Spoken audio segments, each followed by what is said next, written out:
Since 1960, more than 1 million whites have left New York City. The black and Hispanic population has grown by almost 1 million, and it's still growing. This is Rosedale, a community of 6,000 families in the far southeastern pocket of the borough of Queens. To the passing eye, it seems quiet. Modest 1- and 2-family homes with fenced-in lawns and tree-shaded streets. The people who live here are almost all white, working-class Americans of Italian, Irish, and Jewish roots. They've worked all their lives to afford these homes. Many came from the inner city, refugees from neighborhoods in the Bronx, Brooklyn, and South Jamaica. Neighborhoods they saw changing and dangerous to live in. These people saved their money and made their escape to what they called the last frontier in New York City, to Rosedale, to what they hoped would be a safe and quiet life. In the early 1970s, a few middle-class black families with very much the same idea in mind began to move to Rosedale too. The whites saw their coming as a threat, the forerunner of more blacks bringing crime, blight, and poor services they had witnessed in other neighborhoods in the city. And the peace of Rosedale was shattered. In 1971, a score of men and teenage boys using axes and picks nearly destroyed a house reportedly bought by a black man married to a white woman. 200 residents stood by and watched. Since then, more than 10 acts of violence have been aimed at the few blacks living in Rosedale. The tension escalated with the coming of the Spencers. In the summer of '74, Tony and Glenda Spencer bought this 7-room house on 136th Avenue. They came to New York from the West Indies after living in London. Spencer, a photo engraver in Manhattan, said they just wanted a good place to live. But some whites suspected them of blockbusting, of trying to force lower property values on Rosedale homes so other blacks could afford to buy here. Before the Spencers moved in, their house was set on fire with gasoline. They moved anyway. On New Year's Eve day a year ago, while the Spencers and their son slept, a pipe bomb exploded on the porch and smashed through the windows of the house. Police said the bomb was intended to wipe out the family. Attached to the bomb was a note that read, "Nigger, be warned. We have time. We will get your firstborn first." It was signed, Viva Boston, KKK.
People start saying, "Get out of here, niggas.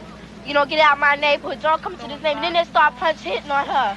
Throwing rocks and everything else. Throwing rocks. Because we were in their neighborhood. We went on a bike hike to McDonald's. We didn't mean to bother anybody. We had a nice We saw a parade. We saw a gathering. So we went down there to see what was happening. All right. I mean, we didn't bother anybody. We weren't looking for trouble. I never even know people around here were like that. I've never experienced anything like this in my life. What happened to you?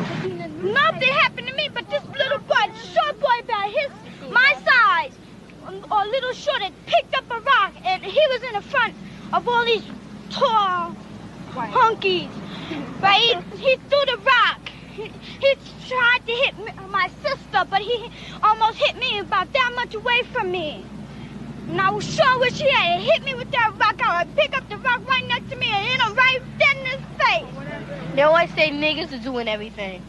They always say weirds doing everything, right? Every time the white people come down the block, we don't push them out their neighborhood and throw rocks and start hitting them. We don't bother the white people around our neighborhood, but when we get in a white neighborhood, they just push us out. Yeah. Everybody with us, we're nothing, you know, we're a piece of dirt, dogs. I mean, that's the way you treat an animal. I mean, God, we're human beings. Yeah. You don't treat other people like that. It's just wrong. Black, white, I don't care. A person is a person. Skin should have no bearing on how you treat a person. That's just wrong. I hate their goddamn guts. You don't hate them. I can't say that I hate them. I can't say that it's totally the kids' fault. I mean, I'm sure their parents had some bearing on the way they feel and everything else. I think it's just the system. I don't know. I can't say that I hate them because I don't hate anybody. Do you forgive them? No.